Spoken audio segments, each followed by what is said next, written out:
오늘 우리에게 주신 말씀은 이사야 46장 1절로 4절입니다. 제가 봉독하겠습니다. 거룩하신 하나님의 말씀입니다. 벨은 엎드러졌고 느보는 구부러졌도다. 그들의 우상들은 짐승과 가축에게 실렸으니 너희가 떠매고 다니던 그것들이 피곤한 짐승의 무거운 짐이 되었도다. 그들은 구부러졌고 그들은 일제히 엎드려졌으므로 그 짐을 구하여 내지 못하고 자기들도 잡혀갔느니라. 야곱의 집이여 이스라엘 집에 남은 모든 자여 내게 들을지어다. 배에서 태어남으로부터 내게 안겼고 태에서 남으로부터 내게 업힌 너희여, 너희가 노년에 이르기까지 내가 그리하겠고 백발이 되기까지 내가 너희를 품을 것이라. 내가 지었은즉 내가 업을 것이요 내가 품고 구하여 내리라. 아멘. 새벽 예배에 나오신 모든 성도님들을 주님의 이름으로 환영합니다. 사랑하는 우리 말씀상 공동체 성도 여러분, 여러분의 삶 가운데 짊어지고 있는 짐들이 혹시 많으십니까? 오늘 이 예배 가운데 나오셨을 때 어떤 마음의 짐을 가지고 나오셨습니까? 각자의 사정과 환경이 다르죠. 또 그 짐에 대한 무거움이 다 다를 거라 생각이 듭니다. 어떤 분은 자녀의 문제로, 어떤 분은 직장의 문제로, 어떤 분은 가족의 건강의 문제로, 또는 입 밖으로 꺼내지 못하는 마음의 짐으로 오늘 그 가운데 하나님 앞에 나왔을 거라 생각이 듭니다. 오늘 말씀은 오늘 우리에게 이렇게 묻습니다. 누가 누구를 짊어지고 있는가? 사실 우리 삶 속에 문제가 있다는 것, 짐이 있다는 것은 그것 자체가 우상은 아닙니다. 그런데 그 문제와 그 어려움과 그 짐이 하나님보다 더 커질 때, 하나님보다 그 짐을 의지하거나 그 문제에 대한 해결책을 의지하거나 그것에 사로잡혀서 살아갈 때, 하나님 없이 그것을 붙들면서 해결하려고 애쓸 때 그것이 우상이 된다는 것을 우리가 기억해야 합니다. 오늘 우리가 읽은 본문은 우리가 우상을 짊어지고 살아가고 있는지 아니면 하나님을 의지하면서 하나님께 맡긴 삶을 살아가고 있는지 그것을 살펴보게 만듭니다. 본문의 배경을 먼저 한번 살펴보겠습니다. 이사야 46장은 바벨론, 이제 그 나라의 몰락을 배경으로 바벨론이 의지하던 신들이 얼마나 무력한지 그것을 보여주고 있습니다. 1절에서 이제 벨과 느보라는 두 이름이 나오는데, 이제 벨은 바벨론 사람들이 주신으로 섬기던 마루둑이라는 그 신의 다른 이름입니다. 느보는 마루둑의 아들로 알려진 나부라고 불리던 신의 다른 이름이죠. 그러니까 바벨론에서 가장 의지했던 그 두 우상이라는 것입니다. 그런데 바벨론이 망할 때 무슨 일이 벌어졌는가? 바벨론 사람들은 자기 자신들의 신상을 그냥 두고 도망갈 수가 없었습니다. 그래서 신이라 부르던 그 우상들을 짐승 등에 싣고서 피난을 가는 모습을 오늘 1절에서 기록하고 있는 것이죠. 오늘 이런 모습을 오늘 본문이 아주 날카롭게 묘사하고 있는데, 1절 중반부터 보면 그들의 우상들이 짐승과 가축에게 실렸으니 너희가 떠매고 다니던 그것들이 피곤한 짐승의 무거운 짐이 되었도다, 이렇게 묘사하고 있습니다. 신이라고 떠받들었던 것들이 짐이 되었다라는 겁니다. 한번 상상해 보면 좋겠습니다. 그 무거운 우상들을 짊어지고 가는 짐승의 그 모습들, 또는 사람이 그 우상을 짊어지고 가고 있는 모습들, 이것이 우상의 정체라는 것을 깨달았으면 좋겠습니다. 우리의 삶에서 짐이 되는 것, 그것이 바로 우상이라는 것이죠. 그런데 우리의 삶에 짐이 되는 모든 것이 우상이 되는 건 아닙니다. 그런데 하나님보다 의지하고 하나님보다 더 붙들고 또 그것이 무너지면 내 삶이 무너질 것 같은, 그렇게 붙잡고 있는 것이 바로 우상이 될 수 있다는 것이죠. 우상은 처음에는 우리를 지켜줄 것처럼 보이지만 결국에는 우리가 그것을 떠받들고 살고 있다는 것을 기억해야 합니다. 오늘 본문을 두 단락으로 나누어 볼 수 있는데, 1절에서 2절은 우상의 모습을 보여주고 있고 3절에서 4절은 하나님의 모습을 보여주고 있습니다. 이 두 단락이 정확하게 대조를 이루고 있습니다. 먼저 1, 2절을 살펴보면 벨이 엎드러졌고 느보가 구부러졌다라고 말합니다. 이제 엎드러졌다라는 말이 히브리의 원어의 뜻을 살펴보면 이제 카라라는 말인데 무릎이 꺾인 모습을 뜻합니다. 떡하니 서 있던 신상이 넘어진 그대로 쓰러진 모습을 연상시키고 있죠. 바벨론 사람들이 신이라 부르며 의지했던 우상이 쓰러진 모습을 상상할 수 있습니다. 그런데 문제는 이 쓰러진 신상을 누군가는 옮겨야 된다는 것이죠. 그래서 사람이 짊어지고 갈 수가 없으니까 짐승이 그것을 등에 짊어진 것입니다. 그런데 이 짐 때문에, 이 우상 때문에 바벨론 사람들은 처참한 결말을 맞이합니다. 그 짐을 구하여 내지 못하고 자기들도 잡혀가느니라, 이렇게 기록되어 있죠. 우상은 자기는 섬기는 사람을 구원하지 못합니다. 오히려 사람이 자기 우상을 짊어지고 도망가다가 같이 잡혀가는 모습을 볼 수 있습니다. 이것이 우상의 본질임을 우리가 깨달아야 합니다. 우상은 항상 사람이 짊어져야 합니다. 사람이 만들고, 사람이 모시고, 사람이 옮기고, 사람이 보호해야 하죠. 오늘날의 신상을 만든 사람은 별로 없죠. 그런데 우상이 우리 시대에 사라졌을까요?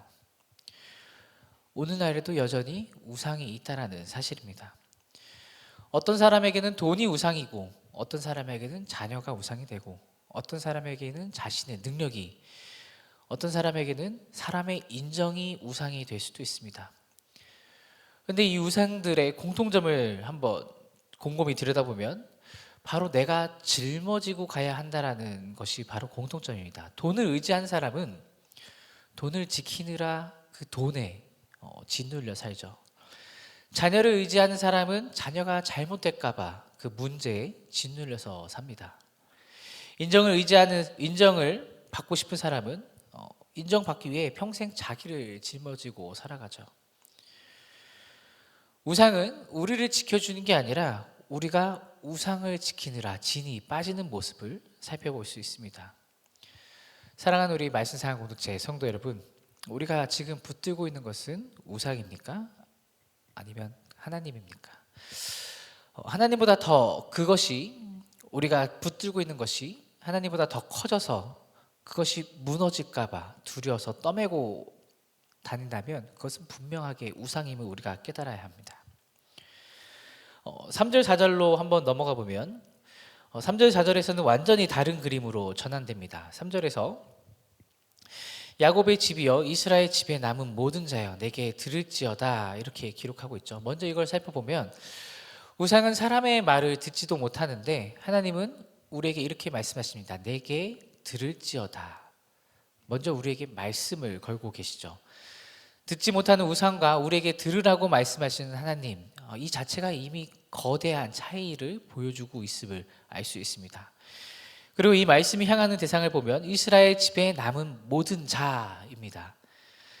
바벨론에 끌려가 모든 것을 잃고 거의 사라져가던 그 백성, 마지막 남은 백성들을, 남은 자들을 부르시는 겁니다. 거기다가 이렇게 말씀하시죠. 배에서 태어남으로부터 내게 안겼고 태에서 남으로부터 내게 업힌 너희여. 이 말씀은 먼저 이스라엘 백성들에게 내가 너희를 처음부터 빚어 업고 다닌 그 하나님이다 라고 말씀하시는 겁니다. 출애굽 19장 4절에 이렇게 기록되어 있습니다. 출애굽 때 내가 너희를 독수리 날개로 업어. 신명기 32장에서 독수리가 그 새끼를 업는 것 같이 그 보살피던 하나님이 지금도 여전히 너희의 하나님이다 라고 말씀하고 계신 겁니다. 그리고 이 약속이 오늘날 살아가는 우리에게도 동일합니다. 여러분이 어머니 뱃속에 있던 그 순간부터, 세상에 태어나서 첫 호흡을 내신 그 순간부터 하나님은 우리를 알고 매일매일마다 업고 계셨다라는 겁니다. 우리가 하나님을 알지 못했을 때도, 우리가 신앙을 갖지 못했을 때도 하나님은 이미 우리를 알고 계셨고 하나님 품 안에 안고 계셨다는 사실이죠. 그리고 오늘 그 쐐기를 박는 말씀이 4절입니다. 너희가 노년에 이르기까지 내가 그리하겠고 백발이 되기까지 내가 너희를 품을 것이라.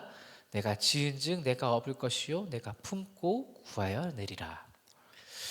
여기서 내가라는 말이 4번이나 나오죠. 내가 그리하겠고, 내가 너희를 품을 것이라, 내가 업을 것이요 내가 품고 구하여 내리라. 이 4절의 동사 이 네 개 모두가 1인칭인데 하나님이 모두 주어입니다. 하나님이 우리를 책임지시겠다라고 계속해서 반복해서 말씀하고 계신다라는 것이죠. 1, 2절과 3, 4절을 나란히 놓고 한번 보면 본문은 정확히 네 가지 항목에서 거꾸로 뒤집힙니다. 1, 2절의 우상은 듣지 못하지만 3, 4절에서 하나님은 들을지어다 라고 말씀하시죠. 1, 2절의 우상은 사람이 옮기지만 3, 4절에서 하나님은 내가 업을 것이요 라고 말씀하십니다. 1, 2절의 우상은 자기 백성들은 그 바벨론 백성들은 우상과 함께 잡혀가지만 3, 4절의 하나님은 끝까지 동해 가신다라는 것을 우리가 알 수 있습니다. 그리고 결정적으로 그 우상은 그 백성들을 그 바벨론 사람들을 구하지 못하였습니다. 그 짐을 구해내지 못하고 자기들도 잡혀가는데 이렇게 기록되어 있는데 3, 4절에서는 하나님께서 내가 품고 구하여 내리라 라고 하시죠. 본문이 이 같은 표현을 일부러 뒤집어서 우상이 그 못한 일을 하나님께서 내가 친히 하겠다라고 선언하시는 겁니다. 우상은 사람의 짐이 되지만 우리 하나님은 우리의 짐을 친히 짊어지시는 분이라는 것을 우리가 깨달을 수 있습니다. 사랑하는 우리 말씀상 공동체 성도 여러분, 새벽에 나와서 오늘 본문이 이렇게 묻고 있습니다. 우리는 무엇을 짊어지고 있습니까? 그것을 짊어지면서 왜 짊어지고 있는지 우리가 고민을 하는 시간입니다. 근데 한 가지 분명하게 짚고 넘어가야 할 것은 모든 책임을 다 내려놓으라는 말을 하고 있는 게 아닙니다. 본문이 우리에게도 마땅히 져야 할 책임이 있습니다. 가정의 책임이 있고요, 일터의 책임이 있고요, 신앙의 책임이 있고 부르심의 책임이 있습니다. 그 책임은, 그 짐은 우리 주님과 함께 지는 짐입니다. 그렇기 때문에 무겁지 않다라는 사실을 기억해야 합니다. 본문이 말하고자 하는 것은 내가 하나님 자리에 올려놓고 떠매고 다니던 그 우상의 짐을 내가 내려놓으라는 말입니다. 하나님 자리에 대신에 그 차지하고 있는 짐을 내려놓으라는 것이죠. 저도 그렇죠. 목사라고 해서 짐이 없는 게 아닙니다. 교회의 일도 있고 가정의 일도 있고 또 사람과의 관계 속에서 그 짐이 있습니다. 감당해야 할 것들이 있습니다. 어떤 날은 눈을 뜨면서 내가 이 모든 많은 것을 내가 어떻게 다 감당하지라고 생각이 들 때도 있는데, 그럴 때마다 주님 앞에 다시 물으면서 나아가야 합니다. 이것은 하나님께 맡기신 책임인가, 아니면 내가 하나님보다 더 크게 붙들고 있는 염려인가? 하나님이 이미 붙들고 계신 일을 내가 혼자 떠안고 있는 것은 아닌가? 하나님께 맡겨야 할 짐을 다시 내 어깨 위에 올려놓고 있는 건 아닌가? 우리가 한번 고민해야 한다라는 것이죠. 우리의 짐은, 우상의 짐은 평생 우리를 짓누르지만 예수 그리스도를 통한 그 멍에는 가볍다라는 것을 기억해야 합니다. 이사야가 내가 업을 것이요, 이사야서에서 내가 업을 것이요 내가 품고 구하여 내리라 라고 약속하신 그 하나님이 십자가를 통해서 우리의 죄와 짐을 짊어지시고 우리를 구하여 내신 예수 그리스도를 통해서 완성하십니다. 그래서 그분이 마태복음 11장에서 이렇게 부르십니다. 수고하고 무거운 짐진 자들아 다 내게로 오라. 내가 너희를 쉬게 하리라. 30절에서는 이제 이렇게 얘기하죠. 내 멍에는 쉽고 내 짐은 가벼움이라. 우상은 내가 짊어져야 하지만 예수님께서 나를 짊어지시기 때문에 예수님의 멍에는 가볍다라는 겁니다. 십자가에서 이미 짊어지셨고 오늘도 우리의 삶을 짊어지시고 계십니다. 그래서 오늘 본문이 이사야서 46장과 정확히 같은 메시지를 보여주고 있다라는 것이죠. 짊어지는 그분께 나아가라.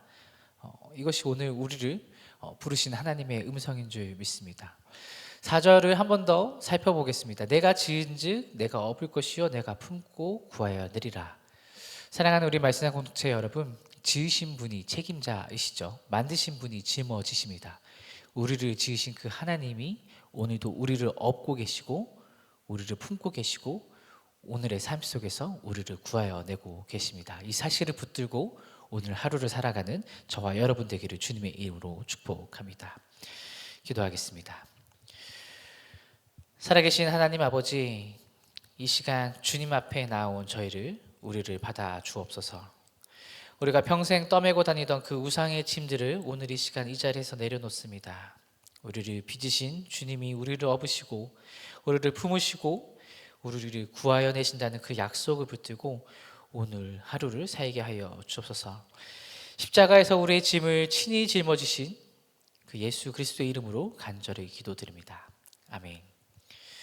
함께 공동기도 제목을 읽고 기도하도록 하겠습니다. 지금 들은 말씀이 내 삶으로 이어지게 하옵소서. 교회 리더십이 바뀌는 모든 과정을 축복하시고 우리 교회가 합력하여 선을 이루는 역사를 경험하게 하옵소서. 동네 매주 말씀 묵상과 동네 소그룹을 통하여서 하나님과 더 친밀해지는 교회가 되게 하옵소서. 캄보디아의 티움꾼 티어양과 불가리아 빅토르의 모든 회복 과정이 잘 이루어지게 하옵소서. 세계 곳곳에서 전쟁의 아픔 속에 있는 이들을 위로하시고 속히 평화가 이루어지게 하옵소서. 육체의 질병과 마음의 질병으로 고통받는 지체들에게 회복의 은혜를 주옵소서. 함께 읽으신 공동기도 제목과 가지고 나오신 개인의 기도 제목들 같이 놓고 기도하시다가 우리 삶의 자리로 나아가겠습니다. 함께 기도하겠습니다. 사랑이신 하나님 아버지 감사합니다. 오늘 이 새벽에 주님의 전으로 불러주시고 하나님의 말씀 앞에 서게 하시니 감사합니다. 주님, 이 시간 이사야 46장의 말씀을 붙들고 하나님 앞에 나아갑니다. 사람이 우상을 짊어지고 가는 것이 아니라 하나님께서 친히 우리의 백성을 우리를 업으시고 품으시고 구하여 내신다라는 말씀을 들었습니다. 하나님, 이 말씀을 통하여서 우리의 생각을 늘 새롭게 하시고 우리의